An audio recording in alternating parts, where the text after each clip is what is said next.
Nyo, Toyo, kayo may kasalanan nun. Japanese national na kilala bilang Lakas Tama ang inaresto sa Parañaque City matapos ireklamo ng kanyang live-in partner ng pisikal at emosyonal na pang-aabuso.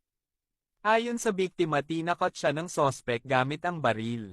Sa operasyon ng mga autoridad, nakuha mula kay Lakas Tama ang ilang hindi lisensyadong baril at mga bala kaya kakasuhan siya ng grave threat, paglabag sa gun ban. RA 9262 Anti-Violence Against Women and Their Children Act at RA 10591 Comprehensive Firearms and Ammunition Regulation Act. Labis ang kalungkutan ni Lakas Tama sa kanyang live dahil kakalipat lang daw nila ng bahay ng kanyang partner ay nag-away agad sila, umiiyak siya habang binanggit ang pangalan ni Boss Toyo. Kung nakagawa ako kasalanan, wala eh. Nagawa ko na eh. Nyo, Toyo, kayo may kasalanan nun. Kayo.